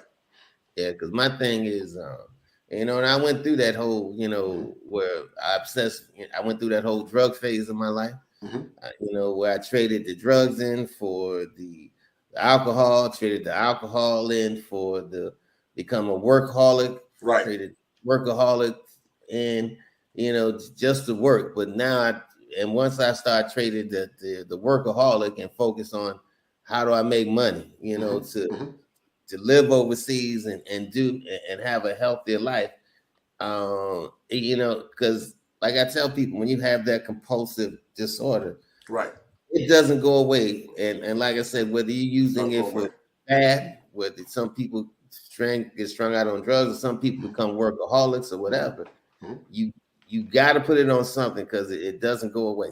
It does not go away. It's like that depression. It doesn't go away. You deal with it. Whether you need medications or whether you just need a good life coach, a good clinician, whatever, you find what helps balance you out. Right. And then you lead a healthy life, because I don't want people to think that because you battle depression, you can't have a healthy life. You can. Oh, right. Yeah, you can have a healthy life. And it's funny you said my cousin. I think depression runs in my family. I think my daughter dealt with it temporarily. I probably had it at some point. I'm okay now. But I got a cousin. He moved out to Hawaii, man. He's doing a lot better now. The depression is still there, but he's better able to manage the symptoms. Right. America, many times, is not conducive, in my opinion, overall, for dealing with some of the negative nature of clinical depression. Clinical depression is something you're born with. You can't help it. It's like you're not born black. I'm dark skinned, you're light skinned. We can't change that because it's fixed. Yeah. But you can make the symptoms better. I want to ask you a question, TaylorMade. When you look at your depressive symptoms when you were in America, how would you rank that from a scale of 1 to 10? With 10 being perfect and 1 being horrible. How would you rank it, your depressive symptoms, when you were here in America? Oh, man, sometimes I'd be at 12. Wait, with 10 being perfect and 1 being horrible. Oh, 0. 0, right. I've had days I literally couldn't get out of bed for 3 days. Yes, sir. Yeah, that's depression. That's clinical depression. And the only reason I got out of bed was because I didn't want to, defecate or pee in my bed. My bed. That's the only reason I got out that bed. But as soon as I went to the restroom, got right back into bed. I just couldn't move. It was like being paralyzed. Right. Now, since you moved from your stress level, say from DR to Thailand to maybe Cambodia, wherever, where would you rank? So when you moved to DR, if you were a 1 or 0 here in America, what was your stress levels like when you were in DR? My stress levels was probably about a 9. Okay, so you were almost perfect there. I was damn near perfect. I mean, it was good. I wasn't stressing about anything. I think after the death of my daughter and mother, I went through like a horrible depression, man. Probably the worst in my life, because my daughter and my mom died 100 days apart, like literally 100 days apart. And once I got through that, I started feeling a little better. I was able to, at least function. I wasn't fully functioning. It was more like going through the motion. And I remember that's when I walked into my office one day, man. Walked into work and I quit. Right. Because I couldn't find a reason to be there anymore. And me quitting that job and selling, giving away, getting rid of that furniture, emptying out that house, probably was the most healing thing I have done in probably 20 years prior to that. Because I mean, and every time somebody brought something or took something out, I just kept feeling better till I actually got on that plane and brought myself a first class ticket to Dominican Republic. Yes, sir. Never looked back.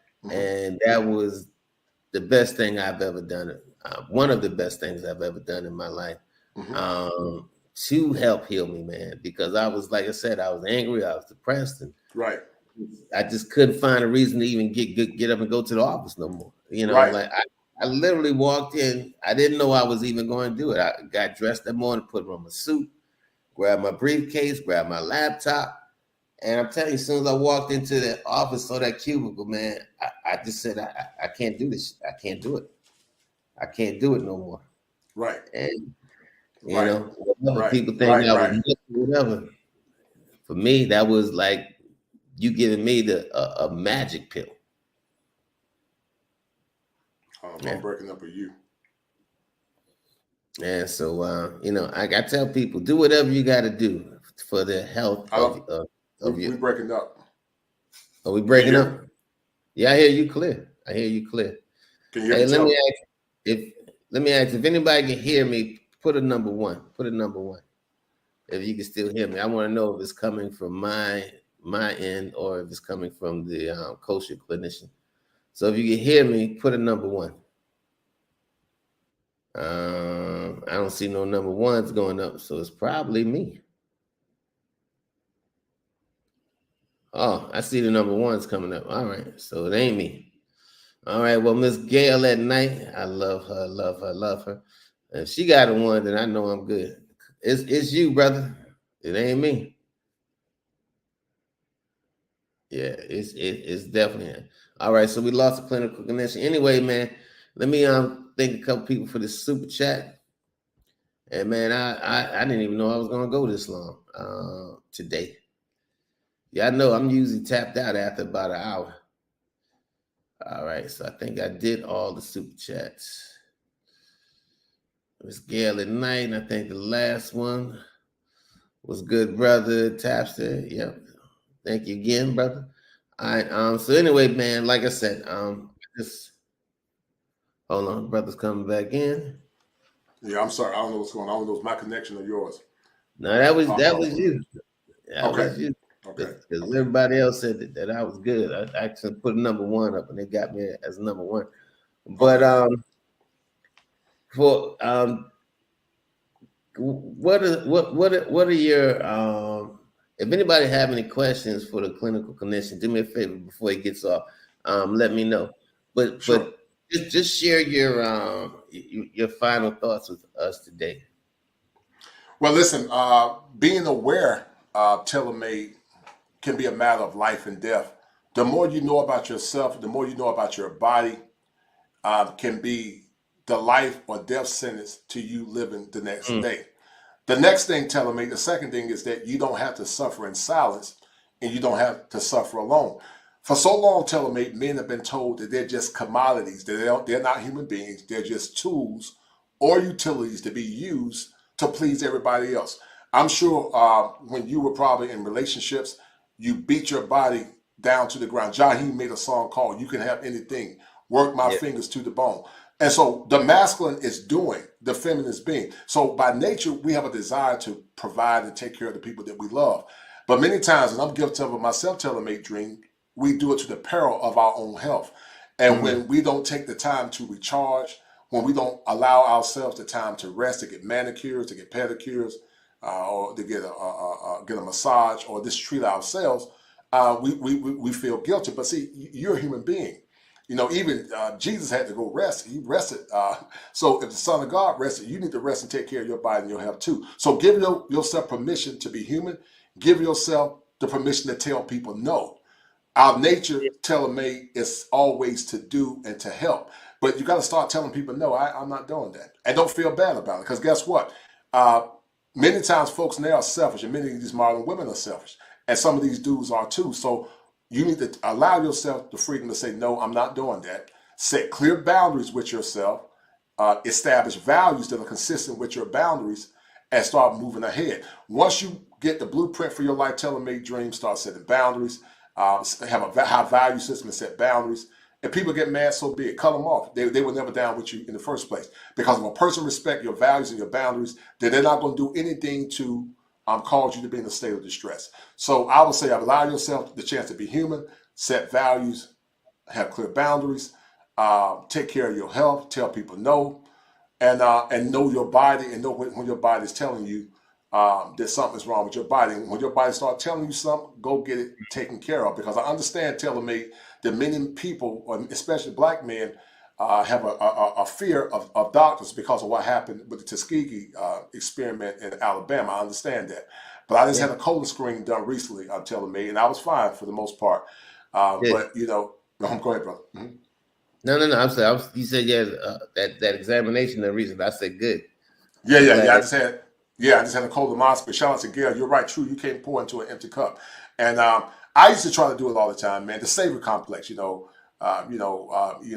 call men, back in New York, where you from, Captain Save-A-Ho. You always try to save everybody.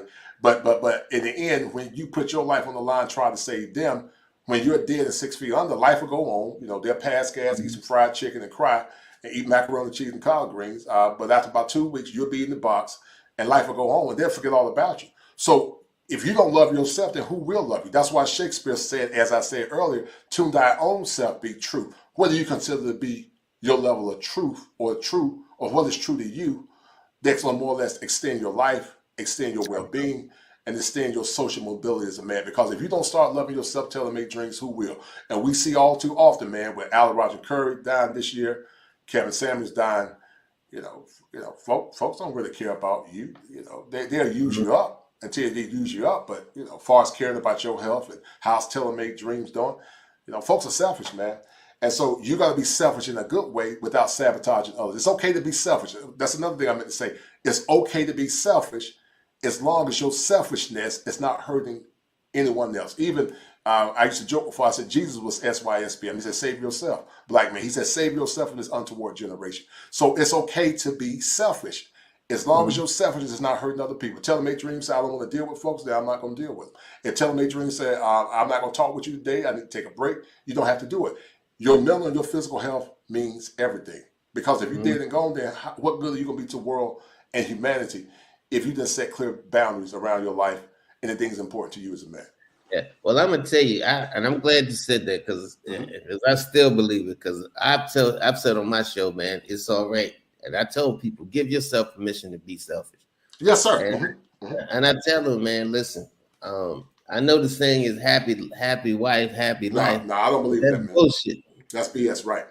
If I ain't happy, if I'm the engine, right, and I'm producing and I'm bringing home the money, and everybody's eating off of me, if I ain't happy, ain't nobody else gonna be happy. Because if I ain't bringing home, because if I ain't bringing home what it takes to get this household running, to keep it running smoothly, then how are you going to do what you need to do if I stop? And the thing is, if you are operating at 60%, there's no way in the world you could be 100%, give 100% to your kids, give 100% to your spouse, give 100% to anything. Right. And that's the point. Before I left America, that's the point I was at. I was operating at 50 to 60%. That was it. And all I was giving you as a friend was 50%. If I was your brother, all I can give you as a brother is 50% because I had no 100. I didn't have 100. I didn't know where to go get the rest of the change. So give yourself permission to be at 100%. So I absolutely agree with you. And I always say help others until it hurts you. Once it hurts, it's time to stop. Right. And telling me, I know you're an empath by nature. You got a big heart. You love to help people. It's in your nature to help people. But sometimes you can become a saboteur of your own nature if your helping exceeds your mental, physical, and spiritual health. Is that fair to say? Yes, absolutely. Yeah. You're an empath. You're a natural. You just love people. You don't mind cooking for your woman. You don't mind being romantic. Some people say, "Oh, that's simping." No, it's not. It's not simping. It's simping if it supersedes your value system, and if you love that woman more than you love yourself. But there's nothing wrong with doing something nice for people as long as there's a level of reciprocity. And telling me you grew up as a teenager in the 70s. I was a little boy, but Teddy Pendergrass said with Harold Melvin, the Blue Notes, I believe, he said, "So good to love somebody and somebody to love you back." Did he say it? Yes, he did. He said it, didn't he? Yeah. Harold, Teddy Pendergrass said it, man. And he was speaking life into people back then, man. It's good to love somebody and somebody to love you back. But see, here in America, telling me men have such a low self-worth. They have a low self-esteem because they've never had men to speak life into them. And sometimes telling me, if men are not careful, they can over-identify with their mothers. And you can love your mom. And I love my mom's birthday today. She's 73. But see, when you have a father there to corral you, When you have a father there to teach you principles that supersede that woman's feelings, then you don't over-identify with your mom. Because your moms, many times moms will tell boys to do things based on how they feel from a woman perspective. But a masculine father that understands game and life is going to teach you how to do things based on principle. And if those principles, if that woman's tears trying to supersede those principles, you say, I don't give a damn about your tears. These are my principles. Your tears won't supersede my principles, because men can be manipulated, tailor-made through tears. Women can have crocodile tears. So they start, cry. And then while you giving them a hug, she's smiling and smirking. I've seen it happen. So that's why your principles must supersede her feelings. Because see, if you let her feelings supersede your principles, then how can you protect her? You can't protect her if you're worshiping her. Does that make sense? It makes a lot of sense. Right. And let me just give a big shout out to people who hit me on the Cash App. Thank you, Lamar Meek. Thank you, Paul. Thank you, Gail. And and thank you. Appreciate you. No, absolutely. I mean, I'm gonna tell you, you know, being here, man, I'm back to that 100%. You know, right. I'm back to that 100%. You know, my emotional well-being is intact. Right. My physical well-being, I need to lose some weight, but for the most part, I'm a healthy guy. Right. I've walked more in the last 2 months. How long I've been? I got here October 12th. So I will walk more since October 12th than I have in the last 6 years. Yes, sir. I mean, just walking. Right. When I was in Brazil, man, you know, I probably lost about 4 or 5 pounds when I was in Brazil, just walking up and down the beach. You know, before I did that documentary with Al Greaves, man. You know, man, it felt good to walk, man. I enjoyed it. One time I got lost telling me when I was in Brazil, and I probably walked about 20 miles that day. Literally 20 miles, man, because I knew where I was at. I was confused, and I was walking all around the circle. When I looked at my watch, it said I walked 20,000 steps. So that's about 10 miles or 20 miles. I walked about 20 miles that day, man.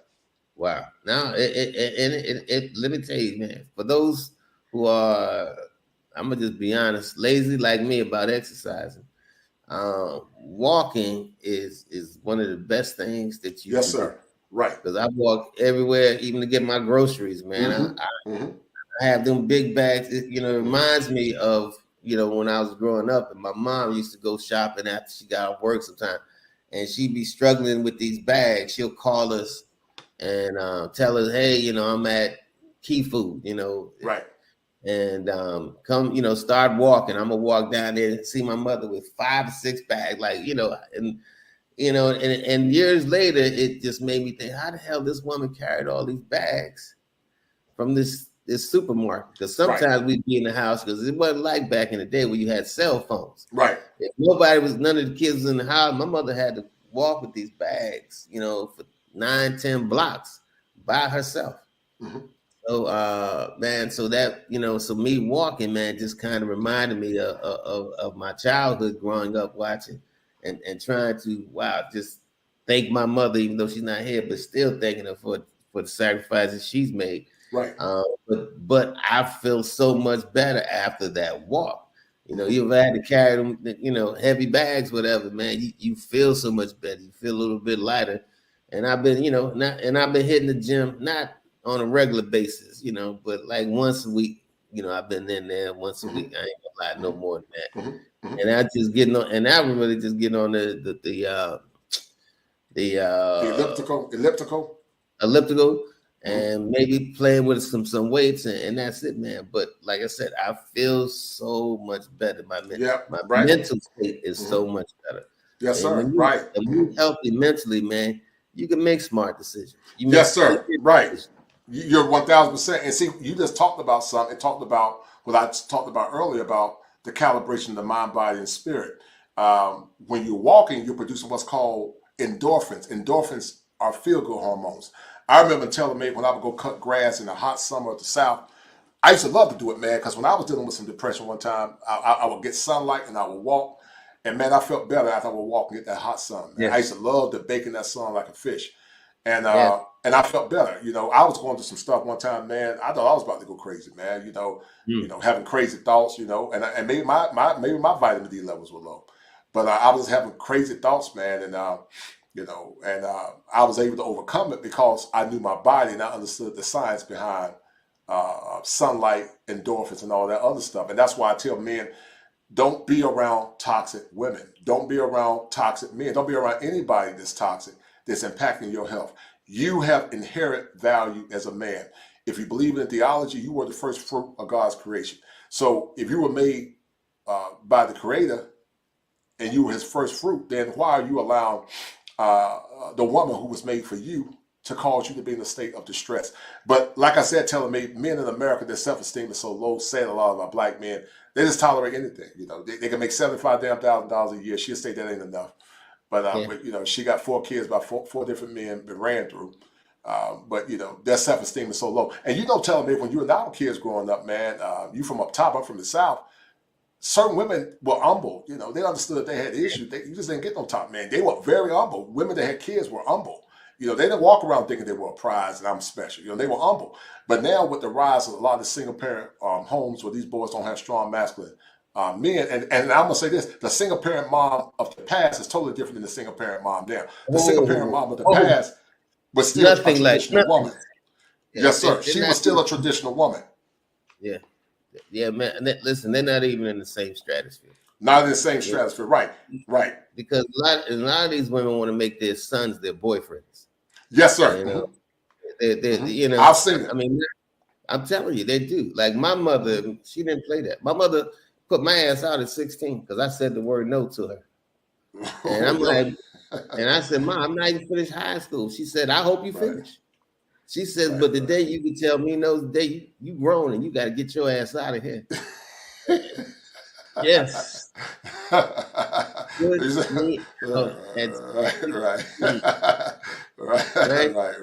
Not a bad kid, no bad grades, no fussing and arguing, but just because I said no, she put me on punishment for the entire summer.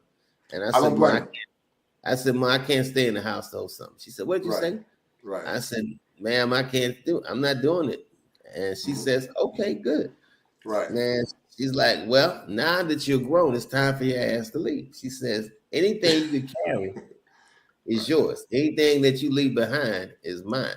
Right. Then she called all my cousins. She called my aunts, my grandmother, any grown cousin, and said he cannot stay there. And so, because I went to my grandmother's house, she said, baby, listen, your mother put you out. You can't stay here. And I'm like, my grandmother's like, Captain, save the family. Right. She's like, no. She says, because you can't, she says, you're not going to walk in here and tell me the same thing. Right. My aunts, nobody, man, took me in. I finally had 2 older friends who had their own place together.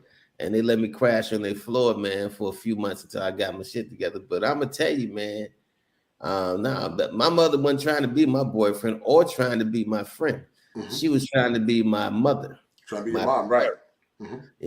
So there would be no coddling, There would be no, I'm trying to, you the man in the house. You are not the man in this goddamn house. Right. Yes, sir. Right. There's one adult in this house. One adult. Even my brothers turned 18 because, they stayed in my mother's house long after I left. Right. And she would tell them 19, 20, there's only one adult in this house. Yes, sir. And my brother would tell her, well, I'm an adult. She said, no, you ain't. Your ass ain't out here on your own. She said, get out. He said, Russell is more, and I remember I told my mother, my brother, she said, Russell is more of an adult than you are. At least he lived by himself. Right. By this time I was like, 17, 18 years old, man. But man, I'm gonna tell you, bro, my mother, like you said, the parents back then, the single mothers back then, they were totally different, and were a lot more humble and a lot more realistic. They appreciated if a man came in and took care of that kid or their kids because they understood that they didn't have the value that they once had. See, telling me, I remember a time like my grandma was the virgin, my mom was the virgin. My mom and dad been married for over 50 years. So I grew up in a family of strong, strict Southern tradition. And so women just understood that, listen, if I do certain things outside of what that man wants in a wife, I can expect that man to accept me or my kids. They were humble and they were grateful because they understood that SMV was lower. But you got women now that got multiple kids, bunch of men, been ran through with a bunch of men, and they say I'm a package deal and I deserve. I said the devil is a liar. If you don't meet my standards as a woman, I can't be with you. It's too many women, man. Listen, you out there in Pattaya, you've been to Cambodia, you well traveled. I only been to Brazil twice for the movie Frustrated. But tell the men telling me the difference in finding a feminine woman, a feminine oscillator that I call it, because the oscillator is like a fan. That feminine woman, that feminine oscillator. You tell these brothers, man, how much that can increase your mental health in a positive way being around a feminine woman. Because I don't think they understand it, man, when they get around true raw femininity. Yeah, not just your mental health, but your emotional health. You talking about something raises your testosterone level. Yes, sir. Because you have a woman that is looking up to you, right? And is looking up to you. And I'm talking about healthy relationships. I ain't talking about the Pookies and the Ray Rays go down there and that crazy. I'm talking about when you have a woman who wants to be there for you. I mean, like I had a young lady come in, man, and just start cleaning up the house. Why? And then I was in my bedroom doing something, and next thing I know, I see her loading the laundry. I'm like, huh? And she said, right. Because Right. Because they want to take care. They want to show. They want to take care of you. Right. This is the value I add to your life. Right. So when a woman who, let's say, may not have that job, may not have that 6 figures, but what she can add to your life is peace. She can add peace, right? It's better than a 6-figure, loudmouth, angry woman any day of the goddamn week. Yes, sir. I totally agree, brother. I will take my fit feminine, loving, yes, sir, unmasculine woman, right? That's giving me peace over them 7 figures, and like I said, that loud mouth and that trying to emasculate me at every opportunity that you get. There's no comparison. There is zero comparison. No comparison. And that's why, and that's why, like I said, when you out, especially here, price is so cheap, man. Like, sometimes when I'm with old girl and she see a purse for $700, I'm like, get it. She like, 250, get it. And she's looking at me like, is he for real? Right, and I'm like, right. And I'm like, listen, if you taking care of me like that, taking care of all my needs, a man, that's what make a man want to do more. You're right. And it goes back to what I was saying earlier with theology. If man was the first fruit of God's creation, when you praise God, then God sends you showers of blessings. And what women don't understand, when you really praise a man, you become his cheerleader. That man gets motivated. And because the masculine is doing, he said, I ain't got no other choice but to bless her. Because she's listening to me, she's respecting me, she's honoring me. And that dirty word telling me that many don't want to hear, she is obeying me. Because women say, oh, I'm equal, you're equal in your mind. But that man, if he's a righteous man, I'm not talking about these men that are not good men, but he's a righteous, hardworking man, and he's shown over and over again that he's consistent, he's a good man. When you obey that man and honor and respect him, that man will go to the world for you. But like I said, man, men there don't have no standards. They don't value themselves. They got low self-esteem. They just take anything. They take bad behavior. They drag their knuckles. They chase after these chicks, man, and they don't understand, man. There are women in foreign countries that are superior in beauty, superior in femininity, and the little things to them, man, make them love you and honor you and respect you. And those women are very loyal. Would you say, based on your observation, that women from Thai and Cambodia are very loyal women, based on your observation? In Cambodia, I didn't have a chance. Okay, to scan to really weigh in on that, but Thai women, Philippine women, I would, the good ones, they are very loyal, and I would say even that comes with sometimes a healthy and sometimes a not so healthy dose. Yeah, I saw that story. I was laughing, man, about the one that wouldn't get out of your room. I saw that. Because, that was good, man. Yeah, because like I said, man, the chick was cool as hell. I loved her being around, man. But it got to the point where it just became obsessive. So, you know, so you got to kind of like even balance that out. But I'm gonna tell you, man, you know, like I said, when you don't have to ask a woman to do anything, right? Like, you know, she knows the role she has in your life. She knows the value that she brings to the relationship. And if, you know, my part, you know, as the provider, you know, I'm basically providing, making sure that I treat her right too, because, you know, women are looking for healthy relationships. Even, Yes. you know, so don't think because a woman's submissive, I'm gonna take anything from you. Oh, no. Right. Yeah, because this is the thing that the chicks that do date guys just for money, see what they're not telling everybody the truth. Because when you date somebody, whether it's a male or female, just for money, oh, you paying for it. Yes, sir. Because when that person know you are only here because of money, they're gonna say or do or treat you any way they want. Yes, sir. Right. If they tell you to bark like a dog, roll over, that's what they mean. All right, then get the fuck out. That's because that's gonna be the next words following once you say the word no. Right. No, if you here because of my money and I tell you to bark like a dog, bark like a dog. So they're not telling you that all the stuff that they have to put up with. Like I had a partner, man, his girl, you know, and this guy was very well off. And I knew she was there just because of money. And I don't even know why the brother had her around, because this dude would literally bring women home, sleep with them. She could be sitting on the couch, and he'd walk in there like it was natural. Hey, what's up? With another woman, go in the bedroom and sleep with her. I mean, I'm talking pure pimp shit. And I didn't believe it until you saw it, right? Until I seen it for myself. And I was like, but she was there because of why? Right. The money. The money, right. And he was like, listen. And he told her, and he said, listen, I told her she could walk out this door any goddamn day she want. Right. I ain't holding her back. Right. He said, but my house, my rules, my money, my rules. Right. I agree with you 1,000%. That's why I said men should always deal in power. When you deal in power, then you can come into the relationship with demands. But when you don't have any power, then she has all the leverage. That's why I said she only respects power and strength. And that's why it's so important for men to deal in power.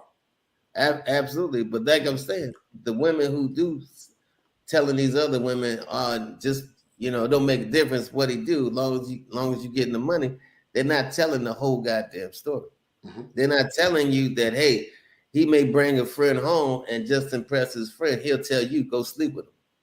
I've seen that. I've been a part of that. And I'm like, yo, dude, I ain't do it. He said, no. He said, listen. He said, no, go ahead. Knock. And I'm like, bro, nah, I ain't. He said, listen, she better go in there and take them goddamn clothes off. He said, bro, go ahead and knock it out. And I'm like, nah, that's a little too much for me. Right. That's a little too much for me. But the chick got her ass up, went in the bedroom, and was in the bed. Because I went in there just to see. She was butt naked in that bed. But he knew the only reason she was there because of the money. And this not just with one person, right? Right. Because cats with money, they get bored. Right. Get bored. Right. They do. And they know if they got a woman there just for the money, oh, I'm going to tell her to do the craziest things. So, you know, while women on TikTok and saying, get that money any way you can, see, they're not telling everywhere they, you know, or some cat decide, listen, go in the bathtub so I can pee on you. So they're not telling the whole story. Right. Like in what's the name of that place? Dubai. Like in Dubai. In Dubai, they do that. A lot of them chicks travel abroad, man, and those guys defecate on them or urinate on them for money. Yeah, defecate on them. But like I said, when you have a woman who's here, that her value is the peace she brings to your life, You ain't never thinking about doing no crazy stuff like that. No, you won't. No, you won't. You'll actually give her double fold or many times triple fold. Absolutely. If she's a good woman, if she's a good woman, she's holding you down. Now I know some women say, "I was a good woman." Listen, you got outliers. You got some guys. The woman's a good woman. They still got like an idiot. But in general, I think generally speaking, if that man is a balanced man, he's a man of principles. If that woman have done anything to hurt him in the past, she's taking care of him, man. We count on an honor, man, to go hard in the paint for our woman, man. It makes us feel good. I think about Gail, for example. Gail's a good sister. But I remember Gail had a celebration party, man. Brothers came in droves, giving to Gail. You know why they gave it to her? Because Gail has always been kind and giving back to us. So Gail poured in, because she poured in, she reaped the benefit of being a feminine woman looking out for brothers. So brothers say, I got Gail, because she looked out for me. Gail has always looked out for me. Kind sister, man. She facilitated partially my channel growth when I was on the O'Shea for I had like 53 subs at the time, but I got from 53, I went to like 200. And then the rest I got it from the mud. But lead attorney, she was always showing love, man. And so I'm forever grateful for that sister, man. She's done a lot. Absolutely. And that's why me don't mind going hard for her, because she's consistently shown brothers love, man. And I got enough respect for her. Absolutely, absolutely. All right, brother. Well, look, we approaching 2.5 hours, so it's been a good one, man. Yeah, the people enjoyed it, man. One of you guys said one of the best live streams he's ever seen, so that's good. I know, man. That's why I stayed on. That's why I stayed on. Yeah, I enjoyed it, man. Yeah. Kamara Jahi said this is one of the best live shows of the year. I appreciate that, man. I really do. We got to do a show again at some point, brother. I know you're busy, but we got to do one again. Maybe I get out to Thailand, man, and see you, man. I need to come out to Thailand and fly, man. I'm gonna tell you, Thailand will change your life. Yeah. Everybody's saying it, man. I think I saw Aaron. I think he's in. Where you are? You in Pattaya or you in Bangkok? Yeah, I'm in Pattaya. Pattaya. Okay, yeah. I think he said he's in Pattaya, Pattaya. The same thing. Yeah. I think he's in Bangkok. He said Bangkok's a little more light. Have you been to Bangkok yet? Oh yeah. I've been. Matter of fact, I'm gonna go this week. I think.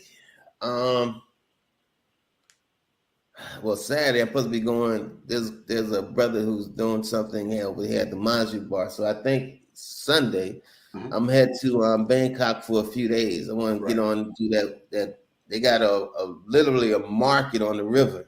That boat, little, not even a boat, a little raft takes you around and do some shopping, man. So it's crazy. But then they got this hospital because we was talking about health. Because I'm coming down to the last of my blood pressure medication, so I decided I'm gonna go get the full physical. There's a hospital it's called Brumagan, and it's like a world-renowned hospital. Even people from the States come to this particular hospital. People from all over Southeast Asia, people with money, actually come here to get certain things done because of the state of the art that this hospital is in. So I'm actually heading there on Sunday. And hopefully Monday I'll be able to get in and get out, because they do everything in one day and do your blood work and give you everything, all your results back in one day. Yeah, man. Yeah. I don't know if you're familiar with something called Ceylon cinnamon tailor-made. That's good for your blood pressure. Cinnamon is good for your blood pressure, man. Yeah. So it's called Ceylon or Ceylon cinnamon or something like that. So it's good for diabetes too. So look into that after you talk with your doctor. But I take it, I know my blood pressure's been a little lower too. So will do, brother. Will do. All right, man. Much love, man. Thank you for having me on, man. I enjoyed the conversation. It was excellent. Thank you, brother. Very impromptu, man. It turned to be an awesome conversation. Thank you for allowing me on. Thank you to the subscribers that came out and showed checked out my channel. And I appreciate it, man. It's been a great conversation, man. So take care of your health. I'm happy for you, brother. And I'll see you soon. All right, brother. Thank you. All right. Thank you. Be good, brother. All right. Yeah, so I'm so happy that Clinical Initiative came on today, man, and had a conversation, because I did want somebody to speak from a professional clinical side of the topic that we were talking about.